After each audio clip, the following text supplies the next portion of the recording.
할렐루야, 반갑습니다. 네, 오늘도 예배 자리에 나오신 여러분들 환영하고 축복합니다. 우리 자리에서 일어나시면서 여러분들과 함께 인사 나누겠습니다. 반갑습니다. 잘 오셨습니다. 목소리가 들리시나요? 할렐루야.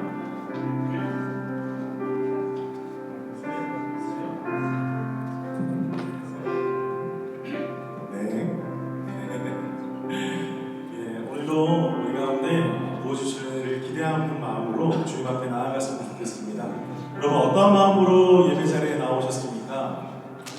여러 가지 마음들이 있으실 거예요. 마음속에 때로는 많은 근심들, 걱정들 있으실 수도 있고, 때로는 많은 계획들 가지고 계실 수도 있고, 어떤 분들은 정말 예배 가운데 기대함을 가지고 정말 하나님 오늘 만나고 싶습니다 라는 기대감을 가지신 분도 계실 것이고, 어떤 분들은 그런 분들 우리 교회는 없으시겠지만 기대감 없이 그냥 매주마다 드려져야 된다 그런 마음이 있을 수도 있겠다 생각이 들었습니다. 그런데 저는 이렇게 믿습니다. 우리가 어떤 마음을 가지고 왔든 하나님은 우리를 기다리고 계십니다. 우리 사랑의 아버지는 우리를 너무나 기다리고 계십니다. 그리고 그 기다리신 그 아버지께서는 우리 가운데 가장 좋은 것을 주시길 원하십니다. 우리가 이 믿음을 가지고 좀 기도하며 나아가십시다. 하나님, 그 아버지 하나님의 품 안에 우리가 나아가길 간절히 소망합니다. 우리 세상의 근심과 걱정들 내려놓고 이 시간만큼은 주님만을 바라보며 주님께만 집중하는 시간이 되게 하여 주옵소서. 하나님, 그러할 때에 우리의 심령 가운데 채우실 그 주님을 기대하며 나아갑니다. 주의 은혜를 사모하며 나아갑니다. 주의 시간 우리 예배 가운데 우리와 함께 하여 주옵소서. 우리 함께 기도하면서 나아가겠습니다. 아멘. 감사합니다. 성령 함께 부어주시옵소서.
살아계신 주님, 오늘도 우리가 주님을 기대합니다. 어떠한 상황 속에서 주님께 나왔는지 상관없이 주님은 우리를 기다리고 계시며 우리 가운데 가장 선한 것, 가장 좋은 것을 주시는 주님이심을 믿습니다. 그 믿음을 가지고 주님 앞에 나아가오니 여기 모인 모든 주의 사랑하는 성도들, 주님의 자녀들에게 하늘의 신령한 복을 허락하여 주시옵소서. 그렇게 하실 주님을 기대하며 감사드리며 살아계신 예수 그리스도 이름으로 기도드립니다. 아멘. 우리 그렇게 하신 주님께 감사와 영광의 말씀 올려드립니다. 할렐루야.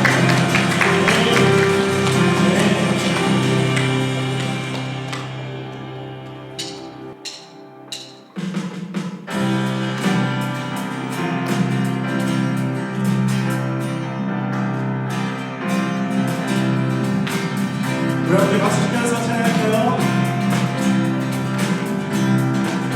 예수는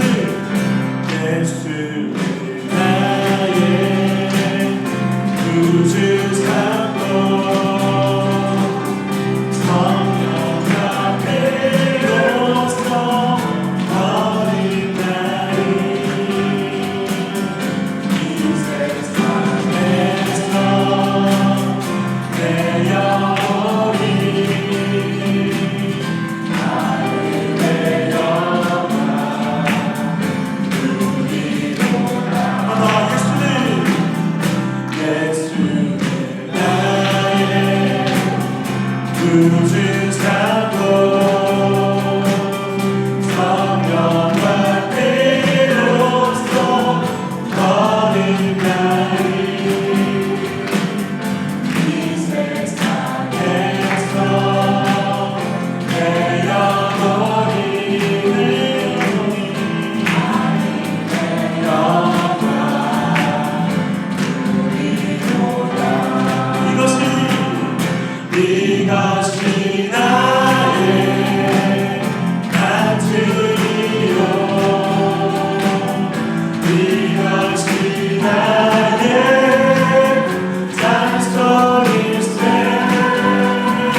예수님 그의 희생 기억할 때 자기 몸 버려 죽으신 주 낙사 생명 주신 그 은혜를 마음에 새겨 봅니다. 마음에 새겨 봅니다. 주 날리신 십자가를 내가 볼 때 주님의 잠이 내 마음을 겸손케 해 주께 감사하며 내 생명 주께 드리네.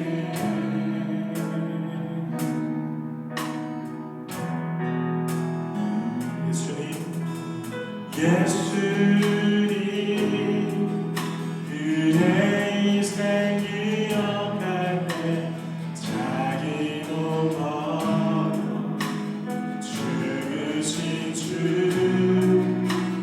낙사 생명 주신 그 은혜를 마음에 새겨 봅니다.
영원히 주만 찬양해.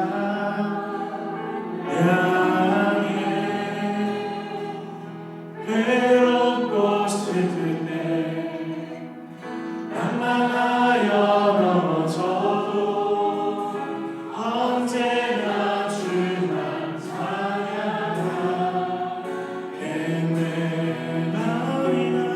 밤이나 낮이나 어제나 오늘도 영원히 주만 찬양해.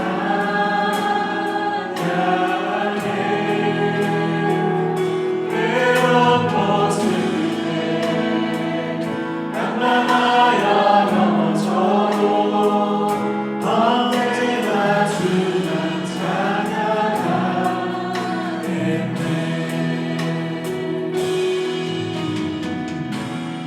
나의 소망 되신 주, 주를 바라봅니다.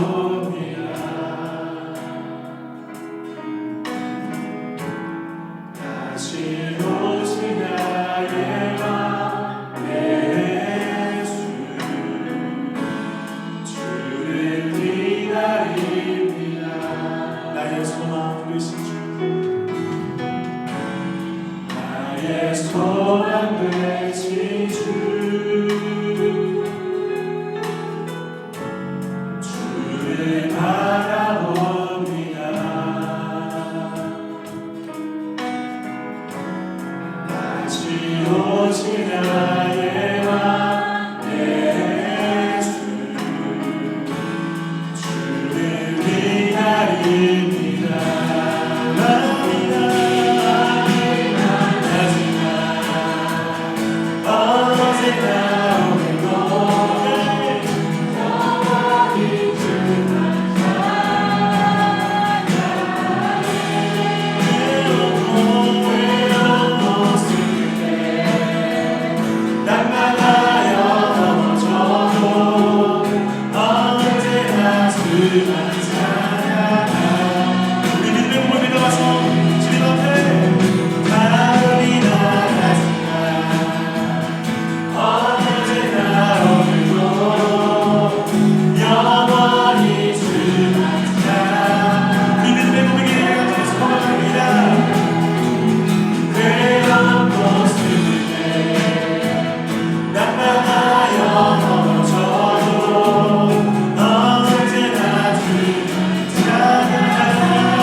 고백을 좀 주님한테 올려드리십시오. 오늘 이 시간에 성령님께서 우리 심령을 만지시고 우리를 회복시키시는데 우리의 고백이 필요합니다. 주님밖에 없습니다. 주님만이 내 마음을 만지시는 분이십니다. 하나님이 나의 아버지가 되시고 나의 목자가 되시고 나의 반석이 되시고 우리가 이런 믿음의 고백을 올려드릴 때 주님 우리 마음속에 들어오셔서 역사하실 것입니다. 여러분 어떤 마음으로 예배에 오셨습니까? 제일 처음에 제가 물었는데 여러분 그 마음을 온전히 주님 앞에 드리십시오. 그 마음을 우리 주님은 다 알고 계십니다. 다 알고 계십니다. 하긴 빛대신 주님 앞에서는 우리가 숨길 것도 없고 숨길 수도 없습니다. 우리 모든 걸 내어드리는 그 순간이 우리가 새롭게 태어나는 순간. 주님 앞에 나아가십시오. 우리 마음을 내어드리면서 기도하십시오. 주님 나를 만나 주시옵소서. 기도합니다.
아버지 우리는 믿습니다.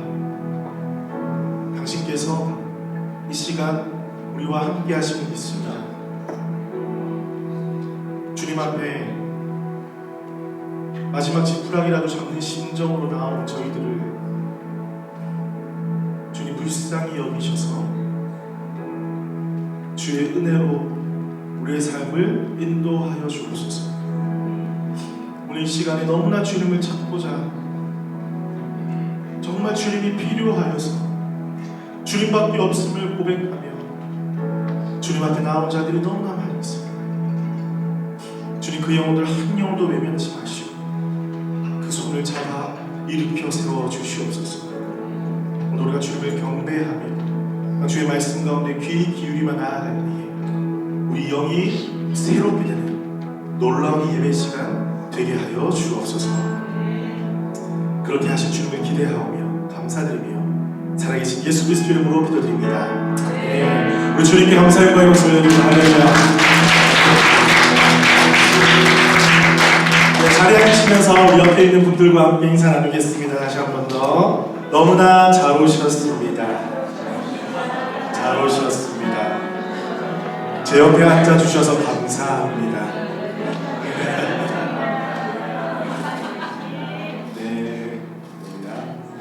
교회 광고 말씀드리겠습니다. 저희 서보호주연합교회 한인연합교회는 12시에 본당에서 예배가 드려지고요. 올포임 예배는 저희 교육관에서 함께 드려지고 여기서는 우리 하이스쿨부터 함께 예배를 드리겠습니다.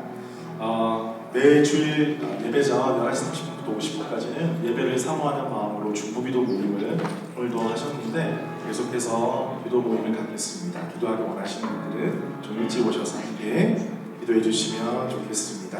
우리 셀 모임 이미 시작하신 셀도 있고요. 이제 2월부터 본격적으로 시작이 됩니다. 우리 밴드에 셀 모임 나누지가 함께 올라가게 되고요.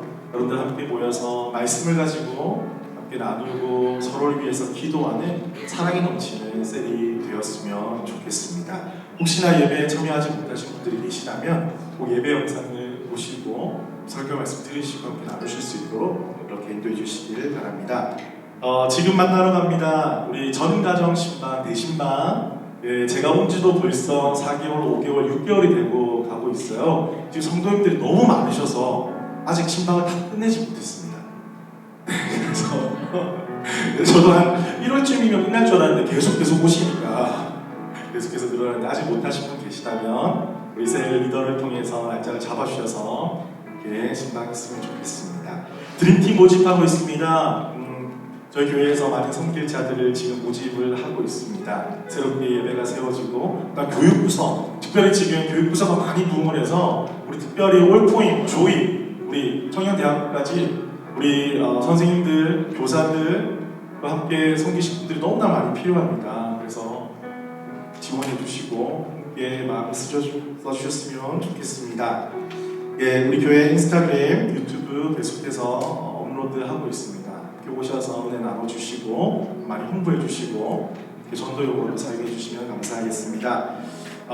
지난주에 우리 카운슬 모임을 가졌습니다. 우리 교단 모임을 통해서 여러 가지 결정된 사항들을 핵심적인 것들을 알려드리면 우리 공동회의 때도 그런 질문들이 많이 나왔고 그래서 알려드립니다. 저희 교회가 그 사택을 수리를 하기로 했습니다. 거기서 허락이 떨어져서 저희가 좀 더 저렴하게 최대한 인력들을 동원할 수 있는 만큼 동원해서 사택을 수리하기로 결정을 했습니다. 그래서 우리 성도님들이 함께 힘써 주셨으면 좋겠어요. 네, 그래서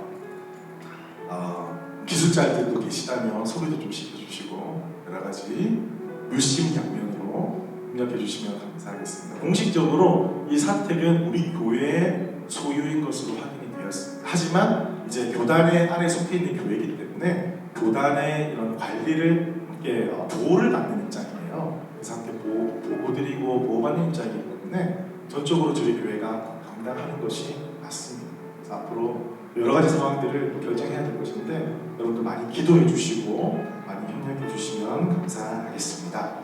오늘 또 새 가족분들 오신 분들이 계십니다. 우리 자리에서 함께 좀 일어나 주시면 우리 박수로 이렇게 계시고 저기 위에 계시고 예. 한번 일어나 주시면 박수로 환영하겠습니다. 축복하고 환영합니다. 이 시간에 우리 주님 앞에 헌금 드리는 시간 갖겠습니다. 제가 말씀 한 구절 읽어드리겠습니다. 사도행전 20장 39절입니다.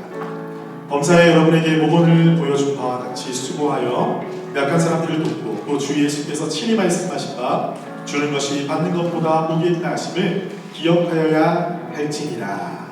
아멘. 우리 함께 찬양드리면서 오늘 듣도록 하겠습니다.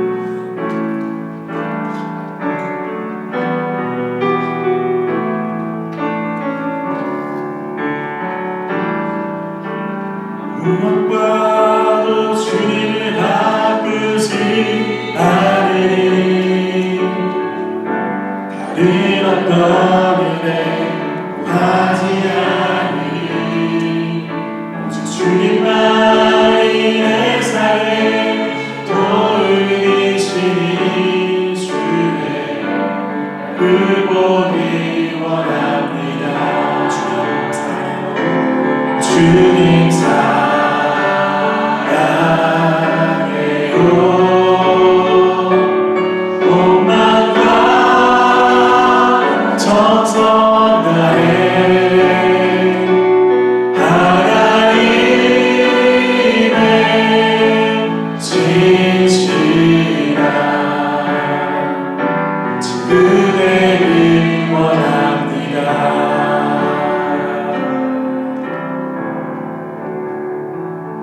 살아계신 주님 참 감사합니다. 오늘도 주님 앞에 귀한 예물을 올려드렸습니다. 예물을 받아주시고 예물이 쓰여지는 곳곳마다 하나님의 나라 건강한 교회가 세워지게 하여 주옵소서. 특별히 이 예물을 드리는 손길들을 기억하여 주셔서 하나님의 은혜와 사랑이 넘치는 삶이 되게 하여 주시고 주께서 베풀어 주신 많은 것들을 이 땅에서 나누고 베풀며 복의 근원의 삶을 살아갈 수 있도록 축복하여 주옵소서. 감사드리며 살아계신 예수님의 이름으로 기도드립니다. 네. 오늘 우리에게 주시는 말씀 함께 보도록 하겠습니다. 디모데후서 3장 16절에서 17절입니다. 디모데후서 3장 16절에서 17절 모든 성도들이 함께 한 목소리로 읽도록 하겠습니다. 준비 시작. 모든 성경은 하나님의 감동으로 된 것으로 교훈과 책망과 발견과 그로 교육하기에 유익하니 이는 하나님의 사랑으로 온전하게 하며 모든 선한 일을 행할 능력을 갖추게 하려 하라.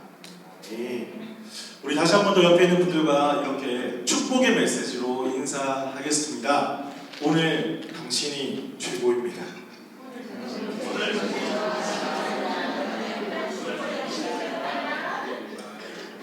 여러분 너무 좋은 말이죠. 오늘 당신이 최고입니다. 예. 그런데 꼭 마음 받지 안 좋은 사람은 이렇게 받는 거예요. 그럼 내일은 안 좋다는 거야? 혹시 그러신 분 없으시죠? 정말 좋은 마음만으로 축복의 메시지를 선포할 때에 그 메시지대로 될 줄로 믿습니다. 네. 우리 계속해서 이거 캠페인 들어갈 거예요. 제가 우리가 살아가다 보니까 모든 신앙인들의 공통적인 고민이 있습니다.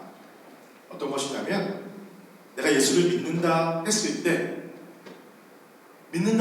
때와 지금이 신앙적으로 별반 차이가 없어 보인다. 내 모습을 바라봤을 때 내가 예수 그리스도를 처음 만나고 정말 은혜 가운데 나아갔을 때 그 모습과 한 10년이 지나고 20년이 지난 이 모습을 바라봤는데도 그렇게 내 모습이 잘한 것 같지도 않고 이렇게 영성이 깊은 것 같지도 않고 그럴 때가 한 번씩 올 때가 있어요. 여러분 어떠세요? 그럴 때가 있으십니까? 어떤 사람은요 이렇게 성장이 없다는 것을 중생하지 못했다, 하나님을 제대로 만나지 못했다, 인격적으로 만나지 못했다 이렇게 판단하는 사람들도 있습니다. 하지만 저는 이렇게 말하고 싶습니다.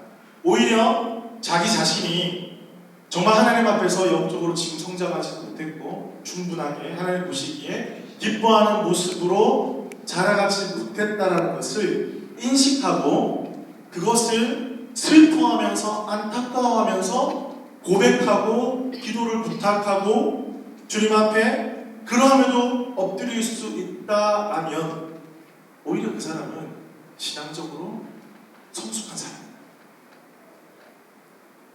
오히려 나의 연약한 모습들을 깨닫고 교만하지 아니하고 겸손하게 주님밖에 없습니다라고 고백할 수 있는 자가 오히려 신앙적으로 성숙한 자예요. 여러분 어떻게 생각하십니까? 우리가 주님께서 그리스도의 분량까지 자라가라고 말씀하셨는데 성장의 더딘 원인이 있어요. 물론 사람마다 다 각자가 다르기 때문에 원인을 한 가지로 돌리는 것은 옳지는 않지만 이 공통적으로 적용되는 원인이 한 가지가 있습니다. 그것은 바로 뭐냐면 하나님을 가까이 하는데 시간을 많이 쓰지 않는다. 이 공통적인 이유예요. 하나님을 가까이 하는데 시간을 많이 할애하지 않는다. 다른 말로 하면 말씀을 향한 태도가 하나님 보시기에 부족하다. 이렇게 말할 수가 있겠습니다. 많은 사람들이 이야기하죠. 신앙이 삶이다.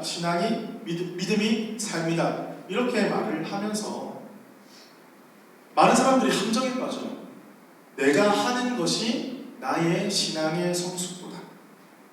내가 교회를 엄청 많이 하고 교회에 많이 살았으니까 이런 표현이 있어요. 나는 옛날에 교회에 살았어. 나 때는 난 교회에 살았다고. 그런 말 누가 많이 합니까? 제가 많이 했죠. 많이 반성했습니다. 정말 근데 진짜 나 때는 제 때는 교회에 살았거든요. 아침에 나와가지고 교회 청소하고 자리 깔고 부집도 다 말하게 되네요. 성가대 연습하고 다 교회 청소까지 하니까 집에 가니까 11시더라고요. 그래서 제가 이제 학생 때인데 누가 저한테 너 전도사니? 혹은 너 사찰 집사님이니? 물어보더라고요. 그래서 저는 그때 그냥 교회가 좋아서 이렇게 했던 적이 있죠. 그런데 다른 사람들이 내가 하는 일만큼 내가 영적으로 성숙하고 내가 하나님과 가까워 있고 내가 뭔가 영적으로 되게 잘한 사람이라고 착각하는 사람들이 더러 있어요. 우리 교회는 없는데. 예수님이 말씀하셨죠.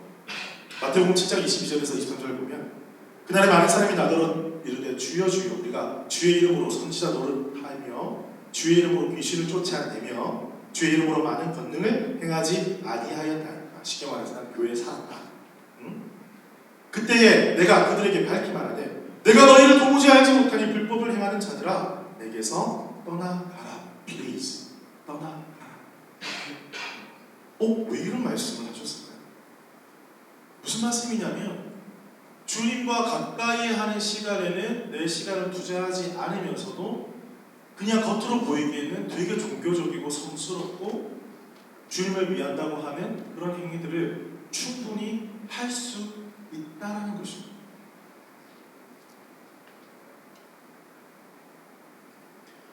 하나님을 아는 지식만큼 우리 신앙으로 성장합니다. 물론 일을 하면서 주님을 알아갈 수 있습니다. 경험적으로 알 수 있습니다. 하지만 하나님은 이 땅에 우리를 어떻게 자신의 모습을 보여주셨다면 하나님의 말씀으로 보여주셨어요.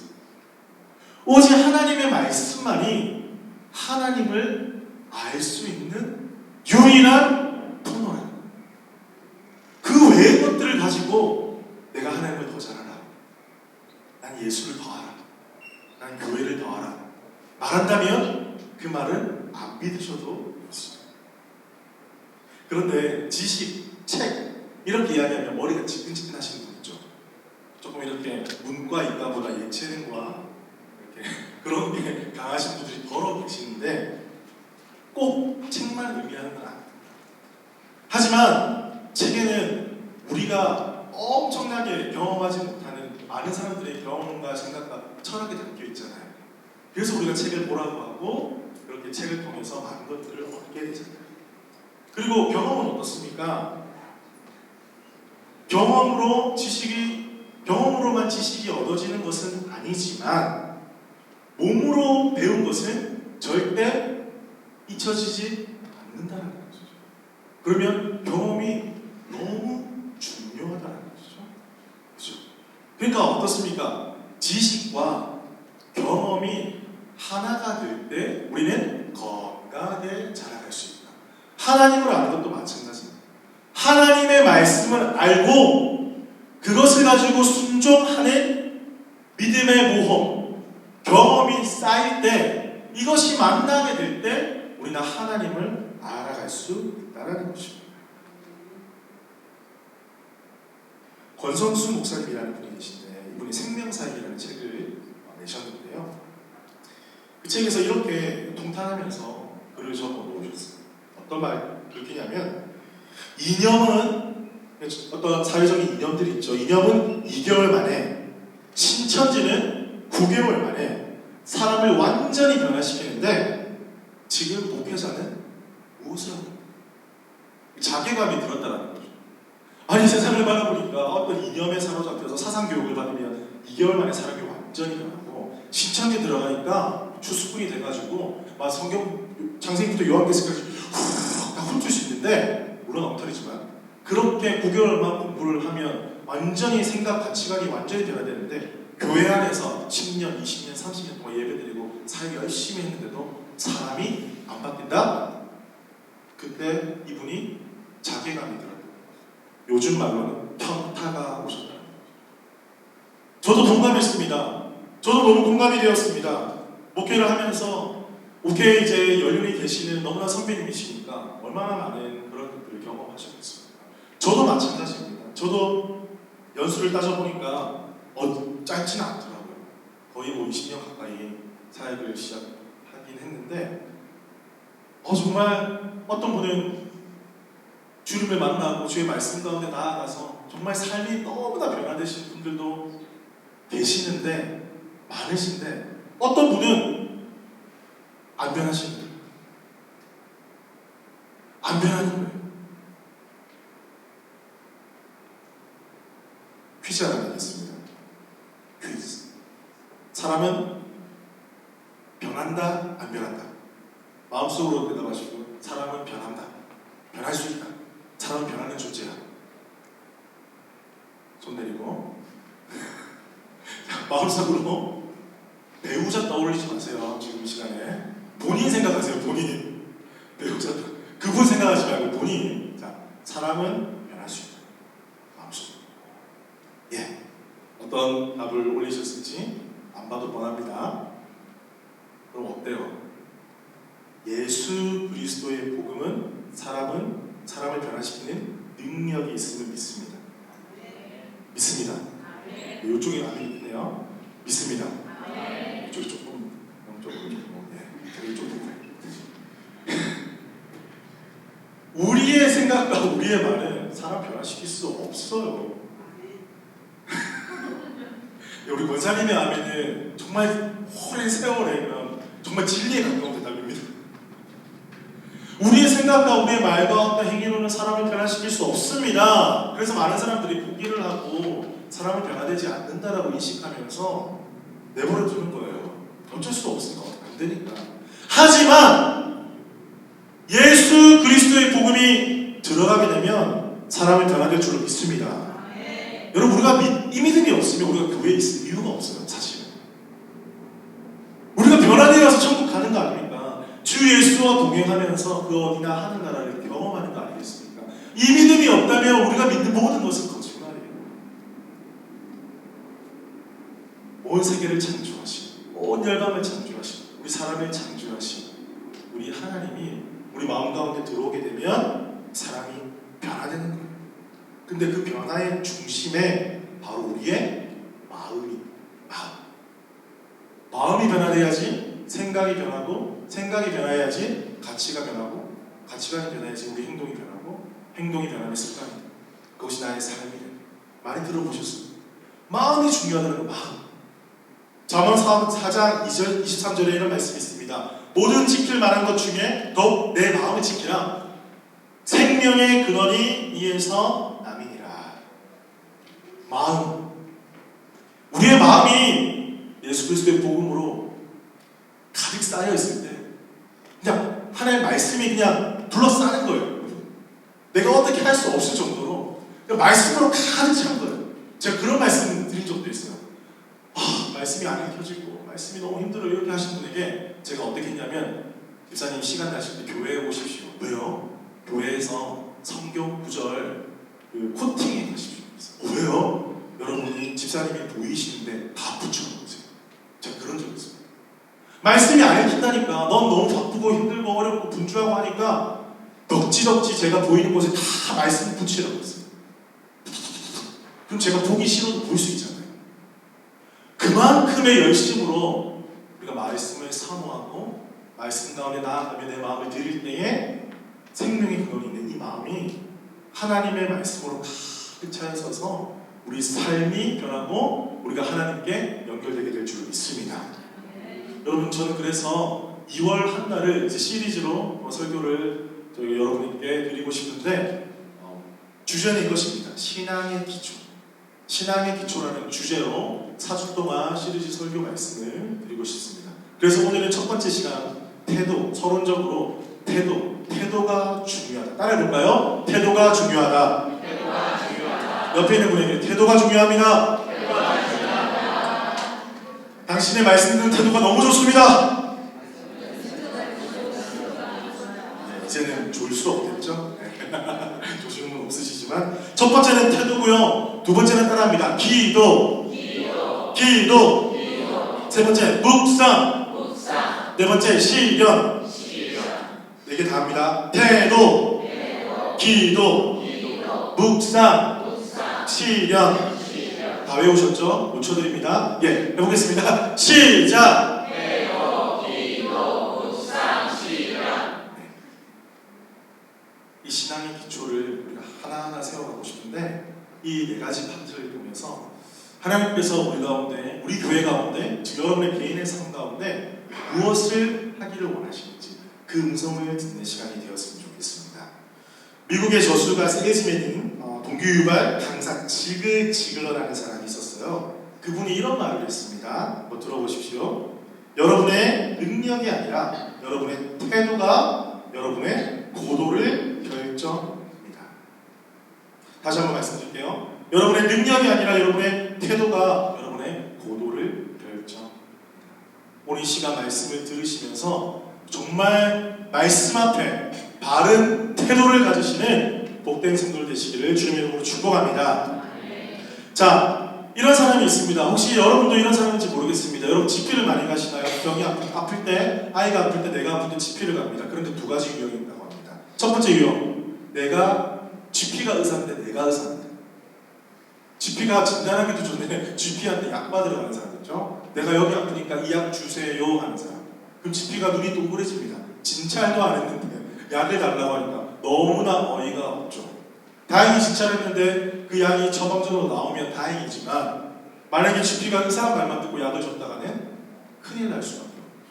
한 사람은 어떤 부류가 있냐면 일단 이 사람은 GP의 말에 귀를 기울입니다.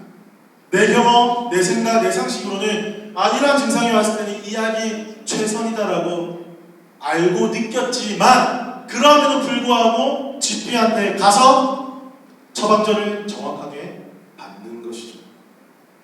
그 말씀을 대하는 태도가 이렇게 두 가지로 나누어진다. 오늘 제가 태도에 대해서 말씀을 드리는데 우리가 성경 말씀을 생명의 말씀이고 나를 변화시키는 말씀이고 이 말씀이 없으면 우리는 살아갈 수 없다라고 고백한다면 말씀이 GP라고 생각했을 때 우리가 지금 내 삶 가운데 필요한 것도 내가 너무 잘 알아서 말씀을 펼칠 때에 복 주시는 말씀만 모르는 사람들이 있어요. 구글에 복에 대한 말씀 치면 후루룩 나오거든요. 근데 그것만 한번 쫙 읽는 거예요. 그러면서 1년을 할렐루야 이 복이 나에게 임할지어다 됐어! 탁 먹고 가는 거예요. 이런 사람이 있고요. 어떤 말씀이든지 나에게 말씀하시옵소서. 지금 나는 힘들고 어렵지만 근심과 걱정 중에 위로를 주시는 말씀도 당연히 좋지만 내 삶 가운데 반성해야 하고 내 삶 가운데 회개해야 하고 내 삶 가운데 돌이켜야 될 것이 혹시 있지는 않습니까? 주님의 말씀의 문을 두드리며 그분의 처방을 기다리며 나아가는 태도. 하나님께서 어떤 태도를 기뻐하십니까? 이거 너무 자명한 것이죠. 그런데 우리가 말씀을 대하면서도 이미 내가 정답을 다 알아요. 이땐 이 말씀, 저땐 저 말씀, 이땐 이거고 저땐 저거고 내가 너무 잘 알아요. 그래서 말씀을 골고루 성취하지 못하고 말씀께 묻지 않고 내가 원하는 말씀만 취하는 그런 어리석은 행동을 하게 된다.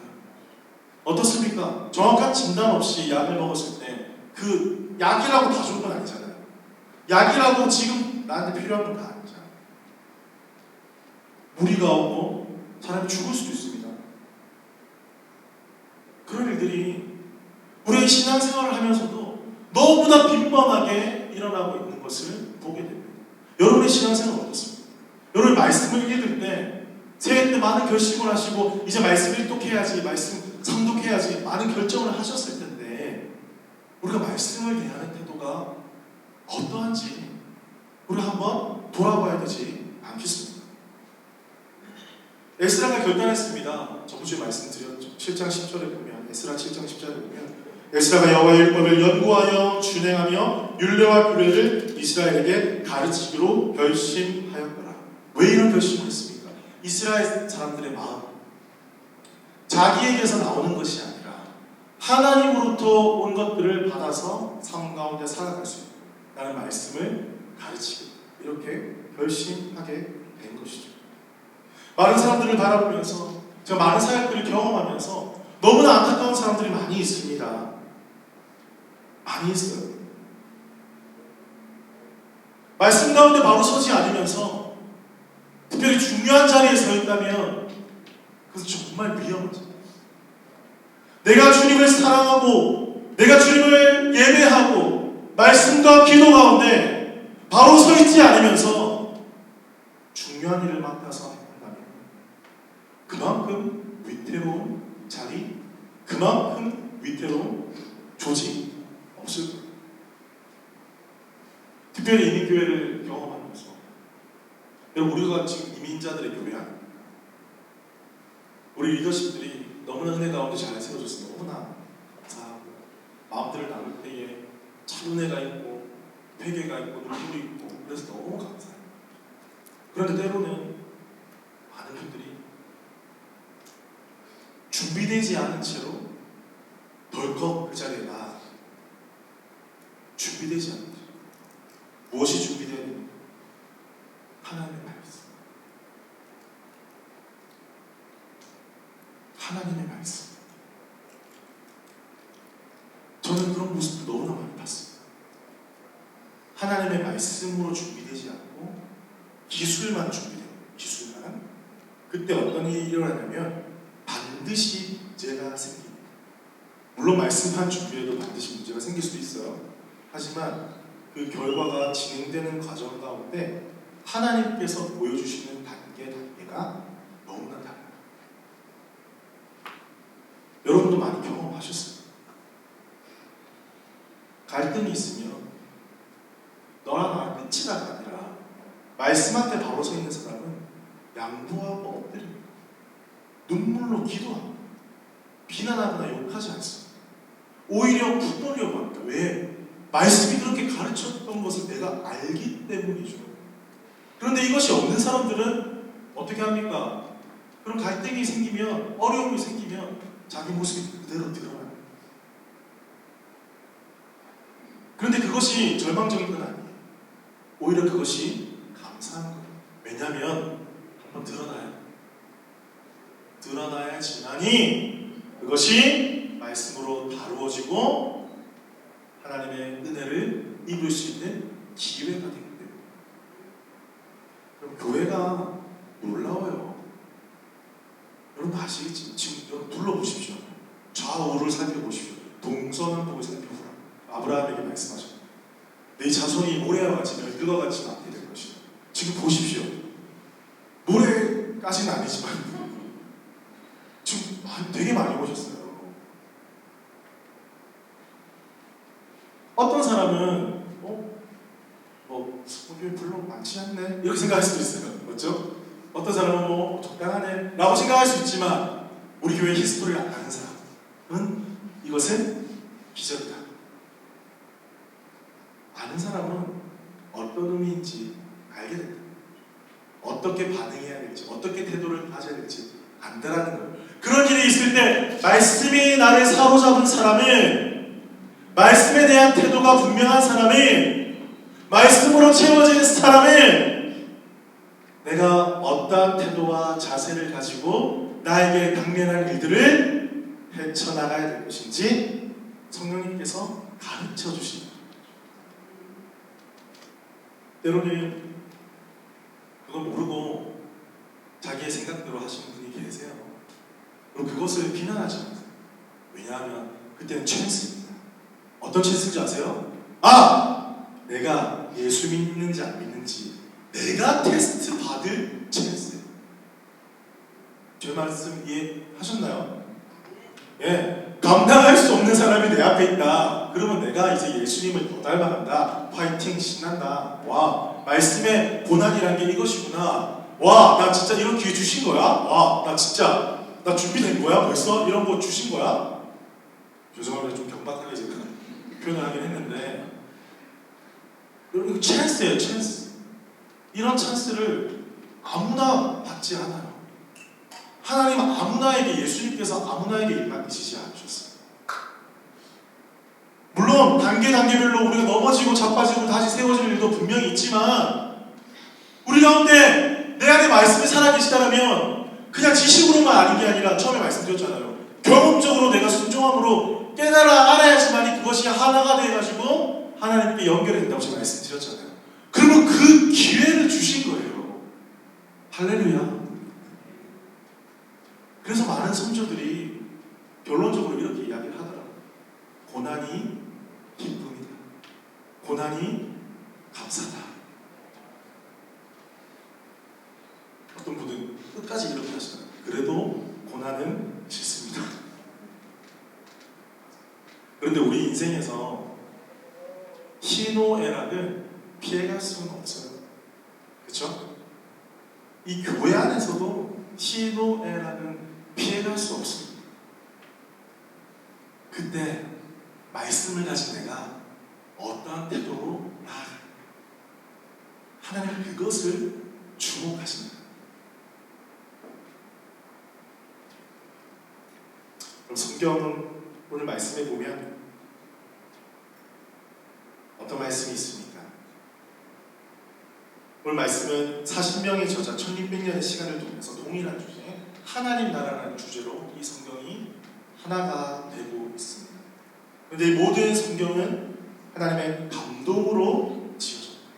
그러니까 저자는 하나님이신데 40명의 인생과 철학과 생각 속에 가치 속에 들어오셔서 그들을 통해서 이 성경 말씀을 기록하셨다는 거죠. 하지만 이것이 하나님 나라라는 관점으로 하나가 되는데 이 말씀을 듣고 우리가 믿음으로 순종하며 나아갈 때에 교훈과 책망과 바르게 함과 의로 교육하는 이러한 일들이 일어난다는 것이죠. 우리는 그것이 필요한 연약한 인간이라는 것을 전제로 하고 있습니다.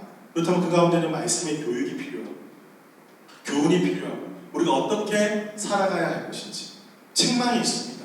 우리가 곁길로 행하면 말씀을 통해서 책망을 듣고 다시 바른 길로 돌아올 수 있도록 말씀이 그러한 기능을 하는 것이죠. 그리고 바르게 함. 그래서 다시 돌아오게 해가지고 바른 길로 갈 수 있도록 하는 의로교육. 하나님의 공의와 정의가 이 땅 가운데 이루어지고 이제 하나님의 마음을 가지고 이 땅을 살아가도록 그렇게 성경이 우리를 가르치고 있다는 것입니다. 이 성경을 향한 우리의 마음의 태도, 신앙생활, 우리가 하나님, 성령님, 예수님, 우리 마음의 태도, 이 하나님이 육신이 되셔서 말씀이 육신이 되셔서 이 땅에 오셨는데 우리가 그를 믿는다고 고백하면서 우리가 어떠한 태도, 어떠한 자세, 어떠한 생각을 가지고 나아가느냐, 이것이 우리의 신앙에 완전히 너무나 극명하게 달라지는 순간이라는 것이죠.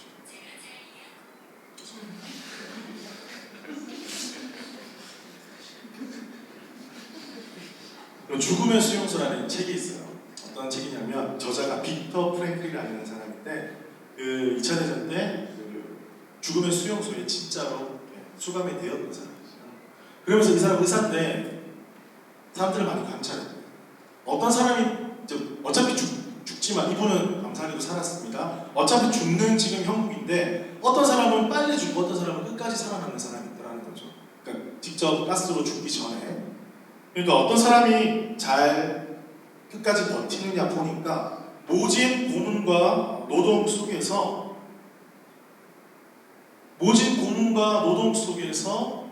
자유가 없잖아요. 그래서 내 마음의 태도는 누구도 건드릴 수 없잖아요. 그래서 살 희망을 가지고 살아간 사람이 끝까지 살아납니다. 그런데 이미 포기해버리고 이미 인생을 포기한 것처럼 삶이 끝난 것처럼 살아가는 사람은 더 빨리 죽더라고요. 다른 거는 몰라도 여러분에게 닥치는 상황들과 환경들은 우리가 선택할 수 없을지도 몰라요. 하지만 여러분의 마음, 말씀을 향한 여러분의 태도는 여러분이 선택할 수 있습니다. 사랑하는 성도 여러분, 오늘 첫 시간으로 태도에 대해서 제가 계속해서 말씀을 드렸습니다. 말씀이 하나님이시며 우리 가운데 생명을 주시고 우리를 변화시킬 수 있는 말씀이라면 우리가 그 말씀 가운데 어떠한 태도를 가지고 나아가야 하겠습니까? 말씀을 믿습니다. 말씀이 중요합니다. 한 걸음 더 나아가야 되겠죠? 내가 말씀을 중심으로 살아가겠습니다. 말씀을 읽겠습니다. 내 생각을 이야기하기 전에 이 생각이 하나님 보시기에 맞는지 어떠한지 말씀을 보고 말씀 속에서 내 생각을 좀 검증받고 공동체 속에서 내가 이렇게 말을 하겠습니다.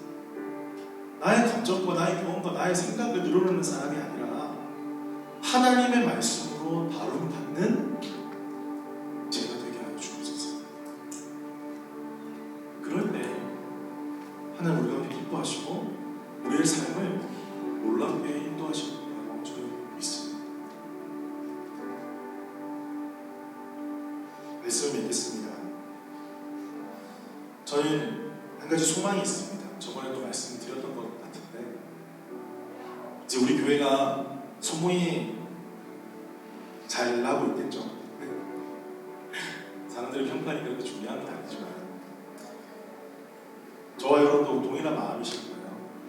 만약에 소문이 난다면 저는 이렇게 소문났으면 좋겠어요.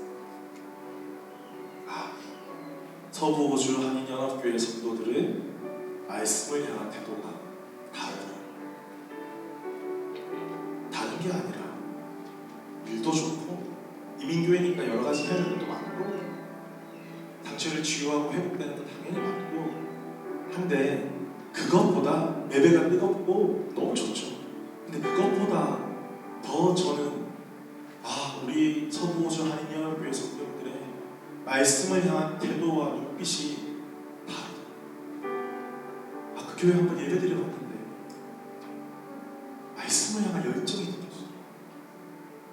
회의를 해도, 사업 계획을 세워도 우리 경험과 우리의 생각이 아니라 말씀을 가지고 거기에서 주시는 지혜를 가지고 세워나가려고 하더라. 인간의 감정이 올라올 때도 조금 의견이 부딪히더라도 말씀이 아닌 것에는 충분히 양보하고 말씀의 중심을 잡기 위해서 더욱더 기도하는 교회다. 저는 이런 소문을 듣고 싶습니다. 그 일을 위해서 제가 먼저 말씀 가운데 나아갈 것이고, 제가 여러분들을 말씀으로 양육할 것이고, 함께 하나님의 말씀 가운데 믿음으로 나아갈 것입니다. 저는 개인적으로 지금 성경 읽기 모임을 하고 있어요. 전 세계에 계신 분들과 함께 연결이 돼서 하고 있는데, 다 선교사님, 목사님, 사모님 다 이렇게 신앙생활 꽤 하실 분들과 함께 하고 있습니다. 그런데 성경을 분량을 읽고 카톡에 그 성경 말씀 나눔을 올리거든요, 짧게. 그런데 마치 예수님을 금방 만난 것처럼, 첫사랑 아시죠? 금방 만나서 너무나 기쁘고 행복하고 그런 느낌 아시죠? 그런 것처럼 그렇게 말씀 묵상 나눔을 올리시죠. 날마다 새롭게 내 삶을 만져주시고 내 삶을 인도하시는 그 하나님의 놀라우신 은혜를 경험하는 정말 놀라운 창구가 바로 말씀을 보는 것, 말씀입니다. 오늘 도전하고 싶습니다. 우리 사랑하는 성도님들의 말씀을 향한 태도, 우리 마음만 먹으면 하나님은 이미 그 마음을 아시기 때문에 우리 가운데 기회를 주시고 사람들을 붙여주시고 함께할 일들을 많이 허락해 주실 것을 믿습니다. 우리가 말씀으로, 믿음으로 함께 달려나가는 우리 복된 성도들 되시길 주님의 이름으로 축복합니다. 우리 자리에서 다 같이 함께 일어나겠습니다. 우리 함께 좀 기도하면서 주님한테 우리 마음을 내어드리기를 간절히 소망합니다. 마음에 손을 한번 올려볼까요, 여러분? 가슴에 손을 얹고 우리 좀 결단하면서 기도하십시다. 오늘 들을 말씀 가지고, 하나님, 저의 말씀을 향한 태도가 어떠합니까? 내가 정말 주의 말씀을 듣기를 사모합니까? 말씀이 내 영의 양식이 됨을 고백하며 날마다 그 영의 양식을 먹기를 소망하고 있습니까? 내 삶 가운데 이 말씀을 얻기 위하여서 또 내려놓아야 될 시간들, 생각들은 무엇이 있습니까? 우리 성령님께서 떠올리게 하실 것이고 우리 그것을 놓고 기도하십시다. 하나님, 내 마음을 주장하여 주시고 나의 삶을 인도하여 주시옵소서. 말씀을 향한 바른 태도를 가지고 주의 말씀 가운데 나아가는 우리 삶이 되게 하여 주옵소서. 우리 함께 결단하는 마음으로 기도하며 나아가겠습니다. 아버지 감사합니다. 성령님을 주시옵소서.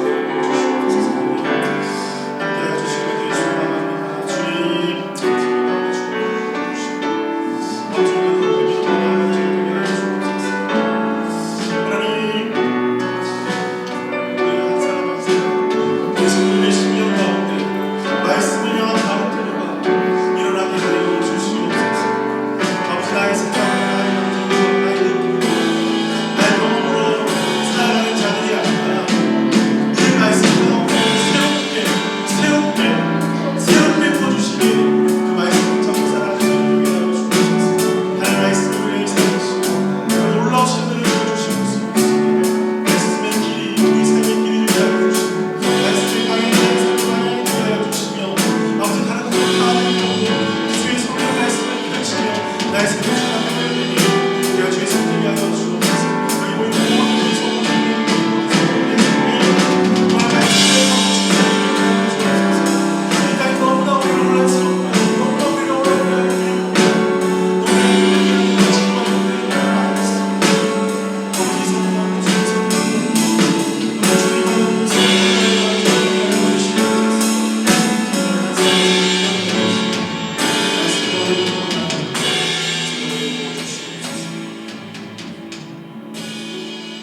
전능하신 주님, 오늘도 우리 가운데 귀한 말씀 주시니 감사합니다.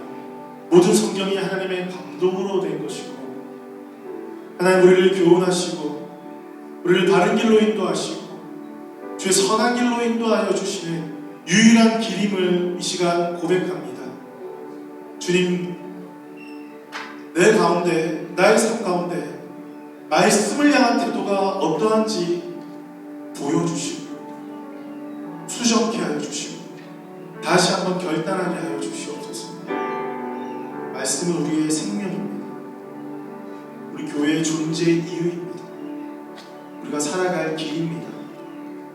세상에 참 많은 것들, 교회가 해야 될 일들이 너무나 많이 있지만 말씀보다 앞서지 않게 하여 주옵소서. 말씀보다 앞서지 않게 하여 주옵소서.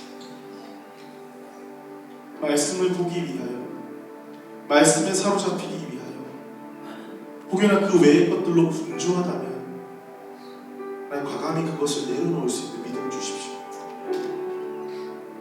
다른 교회와 비교하면서, 한국 교회와 비교하면서 이것도 해야 되고 저것도 해야 되고, 아닙니다. 주님, 다른 거 못하더라도 절대 포기할 수 없는 이것만 붙잡고 나가게 하여 주옵소서. 하나님, 다시는 모래 위에 우리의 신앙을 세우고 싶지 않습니다. 세상은 언제나 거센 폭풍이 닥쳐오는 곳입니다. 우리는 반석 위에 우리의 집을 짓기를 원합니다. 우리 사랑하는 성도님들의 집이 반석 위에 세워지게 하여 주시옵소서. 세상에 수많은 우리를 집어삼킬 만한 거친 파도, 폭풍이 나를 향해 와도 반석 위에 집이 세워진 그 집 가운데 주님을 찬양하고 주님 예배하면서 그 고난의 길, 그 정말 고난과 고통의 길을 믿음으로 굳게 서서 걸어갈 수 있는 우리 모든 성도들 되게 하여 주옵소서.